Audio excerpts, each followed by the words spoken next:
Коледа донесе истинско чудо на едно нуждаещо се семейство, което се опитваше да събере пари, за да спаси живота на единственото си дете.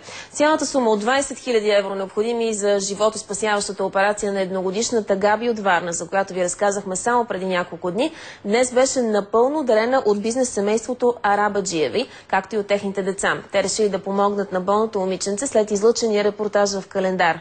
Габи има злокачествени тумори и на двата бъбрека. Родителите на малката Габриела все още не могат да повярват, че са успели да намерят необходимите пари за животоспасяващата операция на единственото им дете, която трябва да бъде извършена в Германия. Не всеки ден се намерят такива добри хора. Бих им благодарила. Живота на детето ми зависи от тях. Просто с думи не мога да изразим благодарност към семейството. Просто за нас е огромен жест това, което те правят за нас. Много сме им благодарни. Наистина.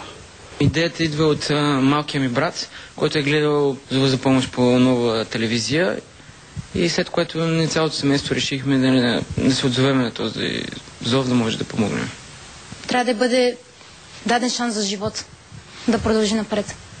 Мисля, че всеки трябва да помага за такова нещо. Здравословното състояние на малката Габриела в момента е влошено от тежката химиотерапия, на която е подложена. Единственото й спасение е час по-скоро тя да бъде оперирана в специализираната детска болница в Мюнстер, където лекарите дават надежда, че ще оздравее. Ще бъде здрава и абсолютно нормално ще се живее. Аз се надявам те да успеят и то да е живо и здраво и операцията да е успешна. Родителите на Габи получиха 20 000 евро още днес.